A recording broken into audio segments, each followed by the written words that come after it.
Kila mmoja lazima afanye tendo la imani binafsi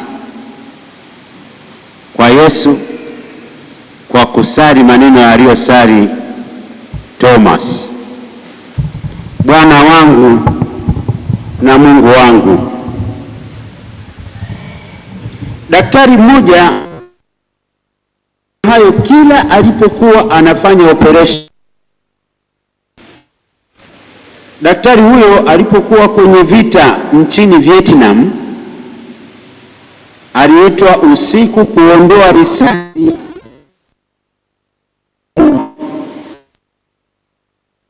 kufanyia operation.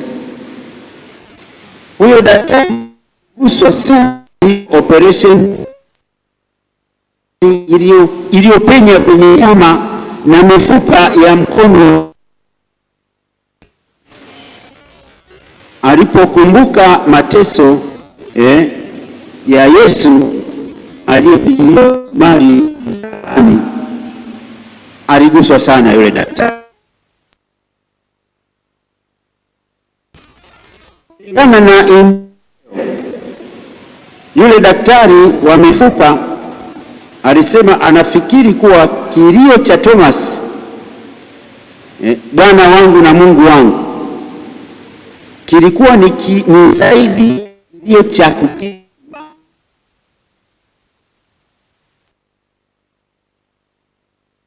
kubwa na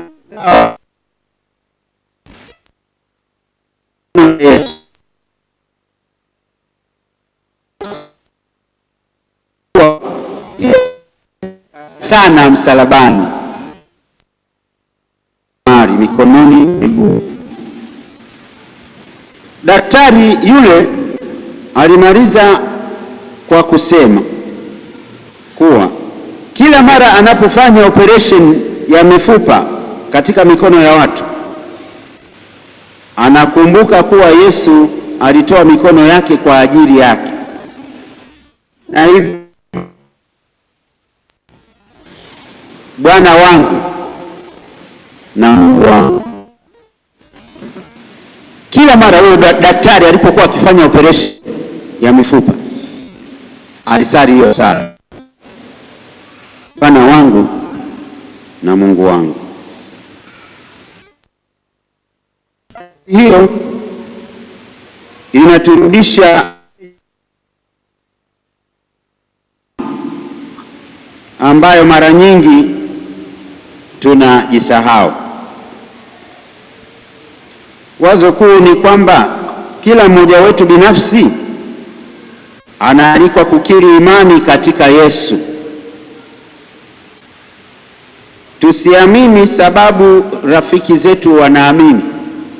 Tusiamini kwa sababu kuna manufaa fulani katika imani. Tusiamini kwa sababu ndugu zangu wanaamini. Kila mmoja awe na imani binafsi kwa Yesu. Tusiamini kwa sababu yule daktari wa mifupa aliamini alipoguswa wakati anafanya operation. Tusiamini eti kwa sababu Toma aliamini baada ya kusema kwamba ataweka vidole vyake kwenye vidonda vya Yesu, bali tuamini hata bila kuweka mikono yetu kwenye vidonda au majeraha ya Yesu. Mwandishi mmoja anaitwa Robert Cleth. Robert aliongoka baada ya kutafakari mabadiliko ya kishujaa yaliyotokea kwa mitume na wafuasi baada ya ufufuko wa Yesu wakati wa Pasaka. Kabla ya Pasaka, mitume walikimbia na kukata tamaa walipoona kwamba Yesu amekamatwa na anasulubiwa. Mitume walikata tamaa na wakakimbia. Baada ya Pasaka, wafuasi walirudi na nguvu mpya hata kufanya miujiza. Mwana mahesabu mmoja anaitwa Blaise Pascal. Huyu aliguswa katika imani kwa kuona kuwa wafuasi hawaogopi kifo tena, na waliendelea kupiga kelele kuwa Yesu amefufuka hata kama walitishiwa kifo. Blaise Pascal alisema kuwa imani yake imekolezwa na kuimarika baada ya kuona watu wakiwa tayari kuuawa kuliko kuacha kuhubiri habari njema za Yesu mfufuka. Blaise Pascal amekuwa na imani zaidi alipoona mitume na wafuasi wako tayari kuuawa kuliko kuacha kuhubiri neno la Mungu. Petro na Yohani walisema ni bora kumsikiliza Mungu kuliko kumtii mwanadamu. Nasi kila mmoja wetu atafakari leo ni kwa namna gani anamtii Mungu, au tunawasikiliza zaidi binadamu hata katika mambo ya hovyo na kuacha kumsikiliza Mungu na kumtii. Kijana, tangu leo uweke nia na maazimio kabisa ya kumtii Mungu kuliko wanadamu. Maagizo na amri za Mungu ni thabiti na ni za muhimu zaidi kuliko baadhi ya maagizo ya binadamu, hasa yale yasiyofaa. Mwaliko kwetu vijana na waamini wote ni kwamba tujenge imani na uhusiano binafsi na Yesu. Tutafute sababu, na sababu tunazo, za kupiga magoti na kusema kwa Yesu, Bwana wangu na Mungu wangu. Hatuwezi kuweka vidole vyetu kwenye majeraha ya mikono na ubavu wa Yesu kama Thomas. Hatuwezi kufanya operesheni kwenye mikono ya watu kama yule daktari na kuona ubaya wa mateso ya Yesu. Tufanye nini basi? Tuiamini Injili.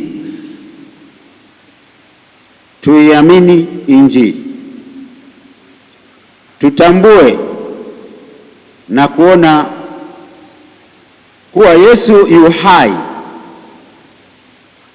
na kwamba yuko tayari kutusaidia katika safari yetu ya maisha.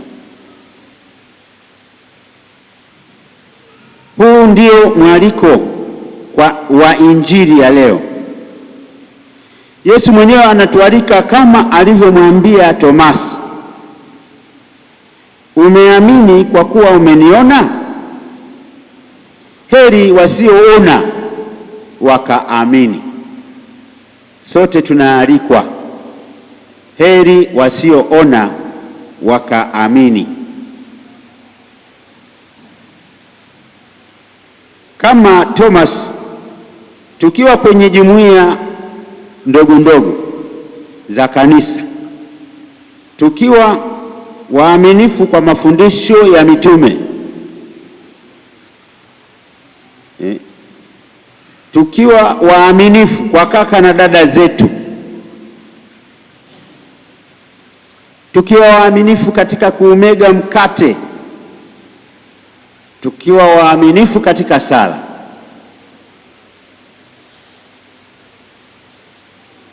ndipo imani yetu inaonekana, ndipo imani yetu inathibitika, ndipo imani yetu inaimarika. Ni katika jumuiya, ni katika kanisa, tukiwa waaminifu katika mafundisho ya mitume, tukiwa waaminifu kwa kaka na dada zetu,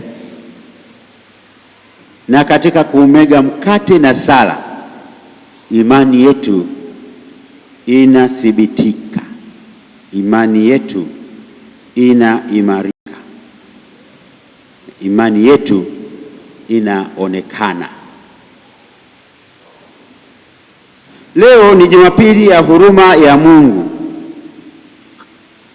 Jumapili hii ya huruma ya Mungu ilianzishwa mwaka 2000 na Baba Mtakatifu Yohane Paulo wa pili alipokuwa akimtangaza Faustina kuwa mtakatifu. Sister Faustina alitangazwa kuwa mtakatifu mwaka 2000 kwa sababu alitokewa na Yesu mwenyewe atangaze huruma ya Mungu. Hivyo kwa kifupi, tunaweza kuwa na huruma kwa namna kuu tatu: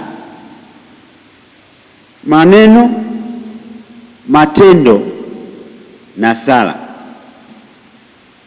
Tuwaonee watu huruma kwa maneno yetu na tuwafariji. Tuwaonee huruma wenzetu kwa matendo yetu mema na tuwasaidie.